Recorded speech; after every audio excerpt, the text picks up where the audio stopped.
Obi for the introduction and for the invitation. And he's told you why I'm here.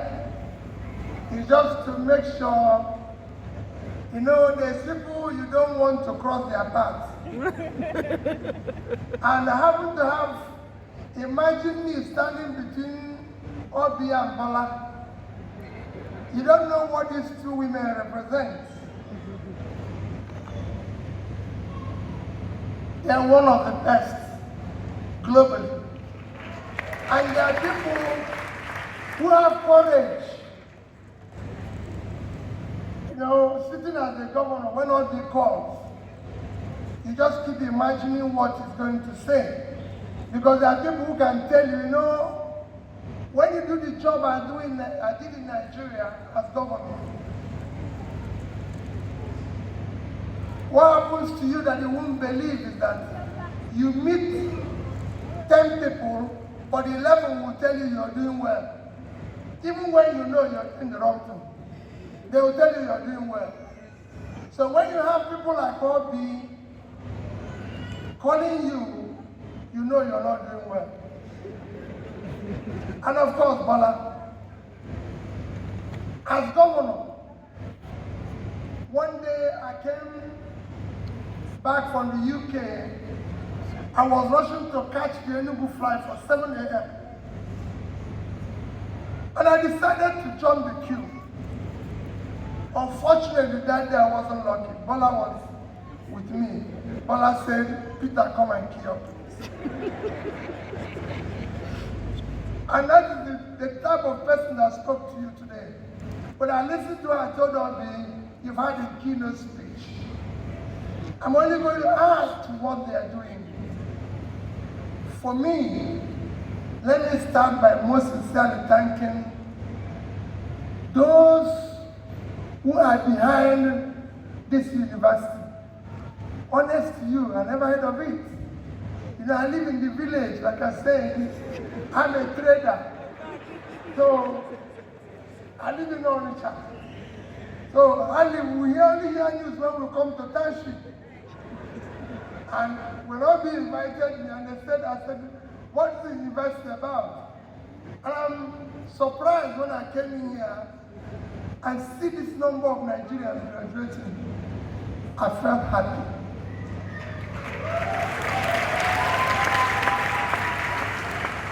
So I said thank you. I thank you all for being part of this. I thank all those who are part of it and everything. I thank Bola for her speech, and I see a brother of mine who is also a wonderful fellow I met in the university, former Minister of Trade, a good Nigerian. And to you, where do I start? You've listened to everything. Mine is just to add by saying a big congrats to all of you that are graduating today. I'm again saying congrats to your parents, your guardians, and all those. Like I said, I made it possible for you to go through this. I've been asking my brother, how does this university work? And how much they pay? Because I like knowing the price before I get involved.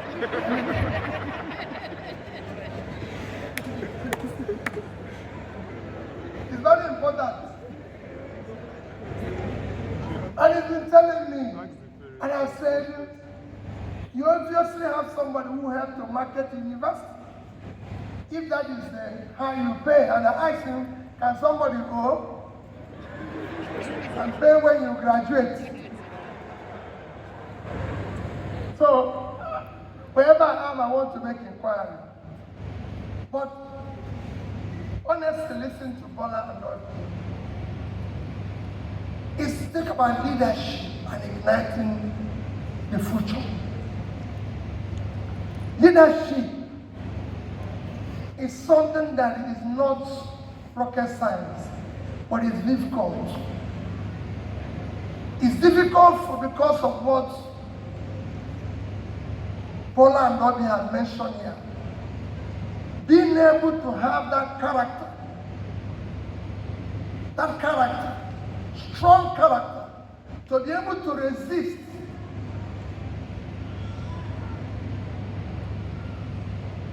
the ability not to do the wrong thing. To be able to have that sense of value that this is wrong, this is right, is very difficult. Especially in our own situation, where what people value in the system and the society is what is wrong. Even here now, when I was coming in here, I came alone with somebody. I asked security, someone said, "Where are your security men? How can you just be moving this like this?" And I said, "These people are not going to kill me, so why would I move it?" That ability to say, "No, this is wrong, this is right." I could have said to Bola, "When will you tell me to go and queue up?" After all, as a governor, I'm not supposed to pass through where she's passing through in the first place. So why am I even passing through here that she's telling me to queue up? When my people are supposed to take me from the plane straight to the next place. That is the problem. It is difficult. So leadership is very difficult. You talk about change. Change is constant. It looks easy, but very difficult. Because often the people you are trying to do the change with in this country, and every thing I'm going to talk is about Nigeria, are the people who don't want change. All of you will come together and say, because you must work together. My brother, okay, all of them have experienced it. The people you're talking with actually don't want to do what you people are talking about. So change is difficult. And your future is what you make. I can tell you that the components of all this makes it difficult for you, but also makes it imperative that you, if you want to have a better future, it's you. You have to make that choice. I want to ignite that better future. And that's why I said my own reference will be here. And I'll tell you my own experiences.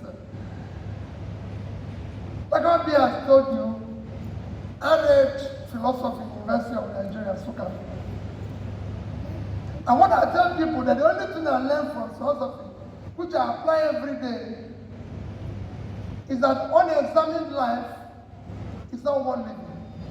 So if you tell me anything, I want to know why I have to do it. Everything. And I'm sorry when I tell it to people, they don't like it. And I say, "Oh, you want to do a naming ceremony for my daughter, for my son? Why?" I remember telling a teacher, when my children were in primary school, somewhere in first stack, and he said, "I do birthday in schools." And every time the whole school will come. I say, "Is it part of the education? Is it part of the fees I pay? Or is it additional fee? Is there additional fee?" I say, "Why are they celebrating? I don't even know what they will become. Leave this ceremony of birthday. Let them read first and pass. Then they can celebrate with their money." Because I paid the fees. So, for me, it is about asking questions always, which is what I've been saying now. Always ask questions. What is the value? I know that some of you who are young, who are not married, want to do, for example, a big wedding where they will close the street.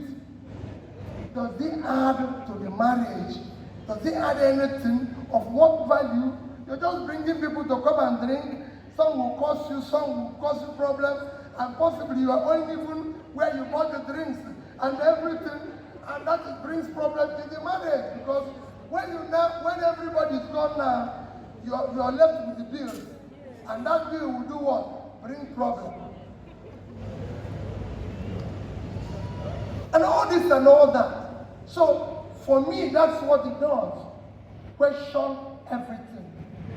The more you ask that question, the more you're trying to let that change. That's what philosophy is. And because of it, I'm choosing to learn. Like I mentioned to you, I've been going to schools. Those schools that I was actually going to know whether there's anything that is in their brain that is different. And everywhere I go, you won't believe it, I found out with the same. But to show you what leadership can do to your life, one of the things I learned going around was when I met a man called Donald Jacob. You see me say this every day. He was the dean at Kellogg Graduate School. He took us on a course called the World Economy for 3 months. He never said anything about Africa. A day before the last day, I raised my hand and I said, Dean Jacob, you are not talking about African economy and you're teaching us world economy. Dean Jacob told me, do I want to know about African economy? This was in 2001. I said, yes. I paid $40,000 for this course and you have not talked about my continent. How do you want me to go? What did I pay the fees for? Because every time I pay you money, I want to see the value. If you like, everybody knows, once I pay money, I want to see the value. If I don't see it, there's a problem. So he said, I'll tell you tomorrow. And tomorrow was his last day when he will retire from the school. And the hall was filled like this with CEOs all over America. And he said to me, Peter, do you want to know about the world economy? I said, yes. You want to know about African economy? He said, yes. That refers to what God will say. He said nobody plans with Africa. There's nothing called African economy. You can imagine how I feel being in Africa. He said, have I ever seen African spec in camp? There's European spec, there's American spec, there's Arab spec, have I ever seen African spec? I've not seen. He said, you're from Nigeria. Do you have 5 years, 10 years, 20 years, 30 years economic plan? Of course you know because we're crowd there. Even when I have not seen, I say yes, I've seen. I said, because I believed it would be somewhere. I didn't know that it's not somewhere, but I believed, so I said yes. He said he would like to have them. After that lecture, he said I should join him for lunch. And I did. After the lunch, he said, let's take a walk by Lake Michigan. Because Kellogg is the back of Lake Michigan. As we were walking, he said, do you have any of your country's currency? I said, yes. I'm only telling this so I can tell you for that story. I said, yes. So I brought 100 naira, which was the highest denomination we had then. He brought $100. And he said to me, which of these two currencies do you prefer? Which one will you prefer? One is 100 naira to $1. So I said the dollar. And he asked me, why do you prefer the dollar? I said, because it's 100 naira to $1. So I said, keep my dollar there. So he gave me 100 naira. I took my 100 naira. You can imagine the gain I made in my mind. So I pocketed his $100. We walked like a pole again, and he stopped. I said, Peter, can you bring out that $100? I was already feeling a sense of losing this money, which I've gained. But I brought it down, locked it. And he said, which of these two currencies do you prefer? Again. And I said, the dollar, because of the rate. And he said to me, Peter, let's sit down to the bench. And we sat down. And he said to me, young man, the only reason why you prefer dollar to naira is the amount of faith you have in your country. Your country is not giving you hope. Economy is driven by faith. You don't believe in your country. Chinese people keep their money in Chinese yuan. Singapore is Singaporean dollar. Malaysians in ringgit. Germans in German marks. Because there was no euro then. British people in pounds.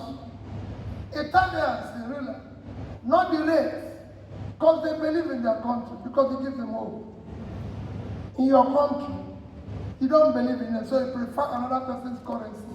Thereby making his economy strong. And making your own weak. Can I ask you for a favor?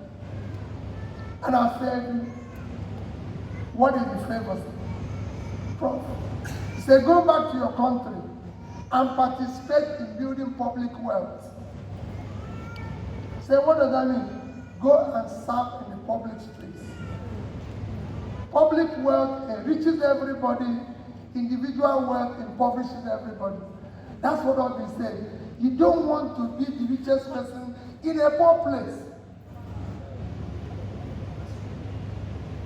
Because you're actually poor. Because everybody will be coming to beg you for food.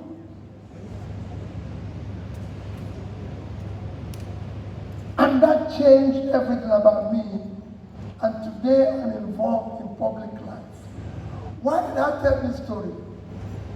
Everything I listen to here is what I'm going to tell you. All Paula has preached today is about you're going out there and helping to build a better society. Don't go out thinking about how you're going to make money. If that is what you're thinking, you've lost it. If it's about making money, if it's about doing this, go and check all those who actually made meaningful money. They do so by changing the society. They didn't go out to make money. So bringing that, being that leader that will ignite that change, will not be about you going out there to say, I want to be rich, I want to make money, I want to do this. That is why you have all the vices we are going to today. From governance. Don't think when we talk about vices, it is only Yahoo boys. There's actually more Yahoo people in government than there is in outside. Because we have turned the entire country into a crime scene. Where people inside are stealing, people outside are stealing. No. It is for you to help to bring a better change in that society that you want to live. That society that is looking for people. Your knowledge today, what you're going through today, you've acquired all that anybody can acquire anywhere. Like I told you, I've been to different schools. And I can tell you, I always say to people, if the people who are even in the Western world go to school, in the condition will go to school here, they won't even pass. I can tell you that because I've been to good schools where I have to feel whether I want a particular type of fish, salmon, this, that, whether you want to wine. I've always said with my experience in my first school outing that I didn't know that I paid fees. So for 1 week, we'll go to eat. They asked me whether I can take wine. I said, I don't want wine. Ice cream, I said, I don't want. This one, I don't want. After about a week, an American who was there said to me, Peter, you don't take these things, but they're part of the fees you paid. I said, Chineke. Why didn't I know these things? So you can imagine what happened in the next 2 weeks. They had to offer me from time to time. They will give me a bottle of wine. Say, take it to your room. Because I was trying to cover up what I missed. Because I went to a school where if you see beer, you won't lot. All of a sudden you're drinking wine after meal. So all this, I said, you're struggling, you're doing this. It is for you to now use that to bring that, ignite that change. Ignite that change. Support. And like what we said, it's not for you to go out and say, I want to be in charge. I want to lead. I want to do this. When I say, people say, no, I'm not desperate to be Nigerian president. I'm desperate to see Nigeria walk. Because it can walk. Because it can walk. Let me tell you one of the things. It's not because Bola is here. Ask somebody. When in 2015, they were trying to form government and they were doing transition committee. And I saw Bola there. I said, she's Minister of Finance. And when they announced, I said, what is wrong here? We have somebody here who can do this job. Why are we always choosing?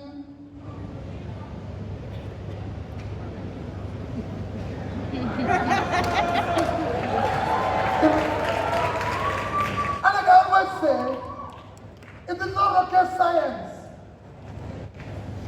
James Robinson, one of the Nobel laureates last year in economics, said it openly that Nigeria is a country that knows what to do to prosper and refuses to do it. How can you allow drivers and people who have since passed their destination to drive you forward? You lose. They have passed their destination. They have passed their time. That's what you need to help to ignite. So you're going out there to use what you've learned in Nexford to help us to change the society. Don't go and be part of this. We're not going to change this. You are a victim of Nigeria. Because our age and the age before us they refuse to do what is right, you're suffering it. I can tell you as you're here graduating, for those who are not working, you're wondering, what next? Where am I going to do youth service? Because the whole place is insecure. If they tell you now that you've been posted to do here, you're running around to change it. When we do youth service, we are actually looking forward to going to Medugri. We are looking forward to going to Sokoto. If they post you there now and say, no, you're running around. But that's what people were excited. So you're a victim of it. You're wondering whether you can get a job. You're wondering, what am I going to do? Yes, you're going to start business. Which business am I going to do? How am I going to start it? Startups, yes, you can see one or two who have succeeded in fintech, in this and that, but I can tell you, for everyone that succeeded, there's 100 that failed. And what is the level of failure? Because you have a system that is not productive. You have a system that don't care about people who are suffering. It's a criminal system, only criminals thrive in it. So your job is to help to dismantle it. So that future you're going to ignite, it is not a personal future. It is not about you. It is about us. How do I help that this society will get better? How do I ensure that after us, people can say, oh, they're proud to be Nigerians? You can see the world today is now fighting us of migration, but it's now reversing itself. So don't think you're going to go to anywhere. You can see what is happening in America. Everywhere, nobody wants anybody now. They've changed everything. You don't even know what you're going to do. So it is not time when we came out of university, if you want to go to London, no visa. If you want to go to America, everybody is begging you. Today, even to go to Congo, you need a visa. So everything is turning against you. So how do we change here?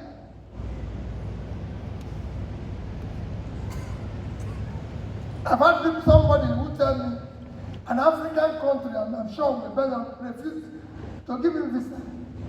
And he said, look at what nonsense these people are doing. I said, they're not doing nonsense. They're merely saying to you, stay back and fix your place. So that is the country you're going to face. You don't want to go and die in high sea. So that leads the change, ignite the future. It's you. Your parents have done theirs. Nexford has done theirs. Now it's for you to go out there and be part of it. Be part of thinking, oh, what values do I pursue? It might be difficult. It might look as if it's impossible. But I can tell you, if you continue to do the right thing, you will definitely get there. If you continue to do the right thing, it looks very difficult when you're starting. I was in a secondary school, primary school yesterday. Yesterday was International Day of Education. So I was in a primary school in a rural area. I was in a secondary school in a rural area. And I told them that even on standing here and writing, I told them a few stories that the first time I saw a copter in my life was when Ojukwu came to open library in Onitsha. I was in primary 1. And he came with a copter that landed, and all effort for our teachers to refuse us to come out of the helicopter because of the sand and everything. We stayed there until all the sand we have. In fact, the sand was a mark that I was there. So all of us took the sand. And I said to them, I grew up in my life where I went to university, came out, and was standing every day with Ojukwu talking. That's what education can do to your life. I told them in secondary school, I said, in 1970, I queued up on the street for Gowon to pass as head of state. We were saluting him.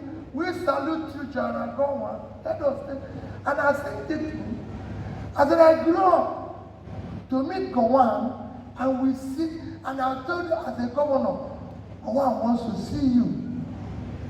That's what education does. Do the right.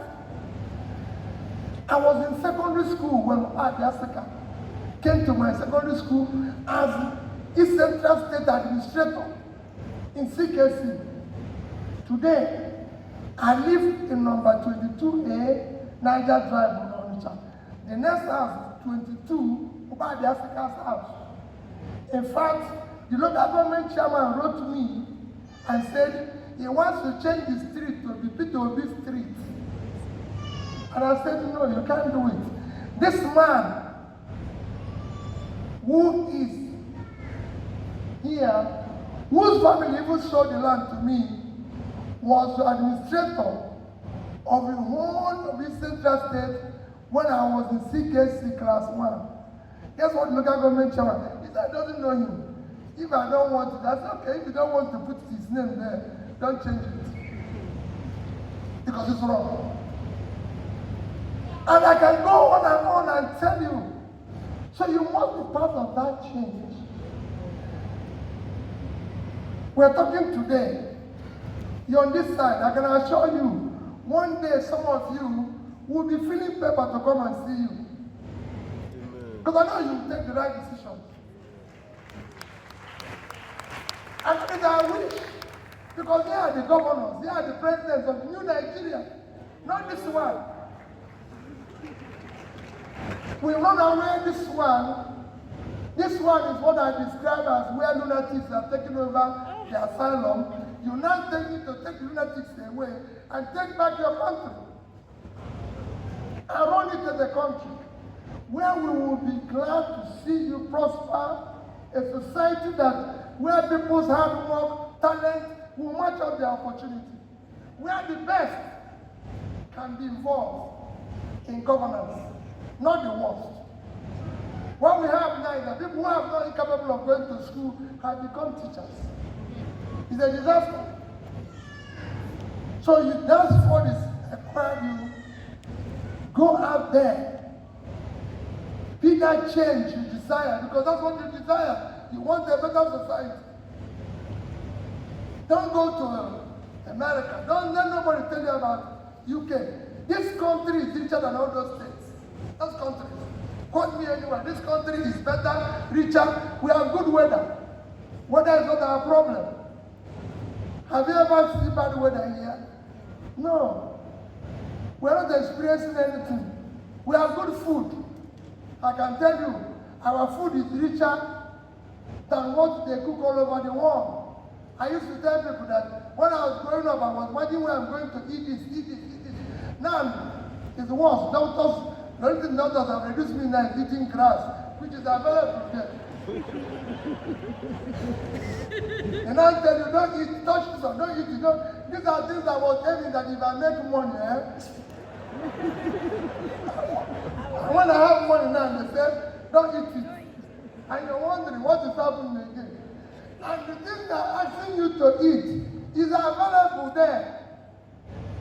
It's available there. Imagine a doctor overseas telling me, yo, you have bitter leaves. That bitter leaf, eat as many as this is in my village. I'm coming here to eat very packaged meat. He said, leave it and go and eat bitter leaf.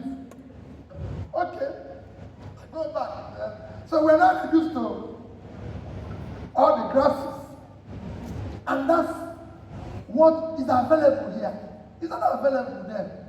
The same thing. We have a society where people are caring, laughing. There's no place like this country if we get it right.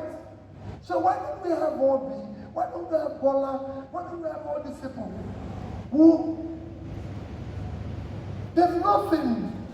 I keep telling people, I was governor, and if I was president, the only achievement I would have done is to hire people like them. Don't stay where you don't want to learn. Always learn. Once you stop learning, your life is finished. Allow people to tell you, oh, you're wrong, oh, you're right, every day. When I tell people how I succeeded as governor, they don't understand that. I say, listen, I had these 3 women who were there in my life who will always say no to me. And at the time, I wonder why they ask people to question me. But they were there. One was very senior, and he would even tell me he wouldn't understand it in Igbo.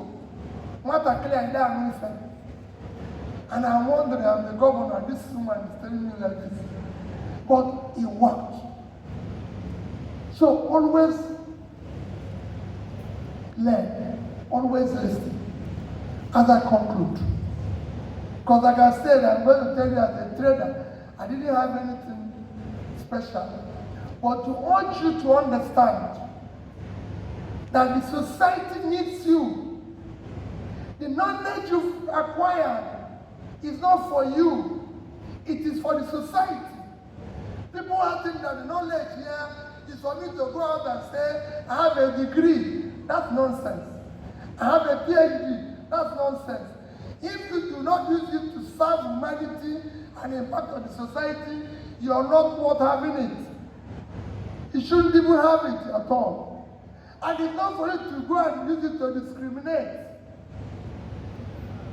I go around and see people saying His Excellency. As far as I'm concerned, there's nobody in Nigeria, including myself, who is excellent. Thieves are not excellent. So they put honorable. Honorable for what? When the country is like this? Distinguished for what? When the country is like this? All of us have failed you. So don't go and use it to acquire title. That degree is not a title. It is not a license for you to discriminate and tell people in your village they are not educated. It is a license for you to be more compassionate, more listening, more everything than what you're doing.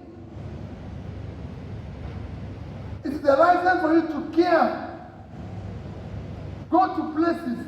It's a license for you to be more respectful to the society.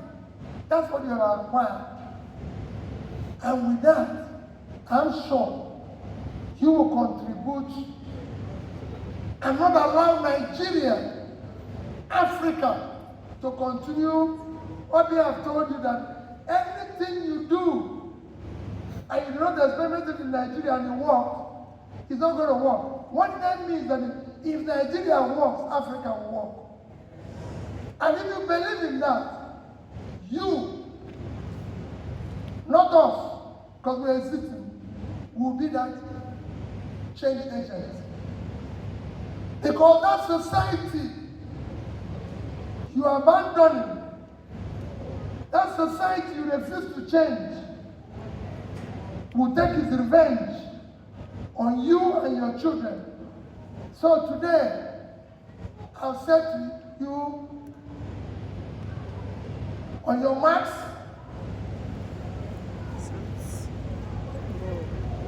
go. God bless you.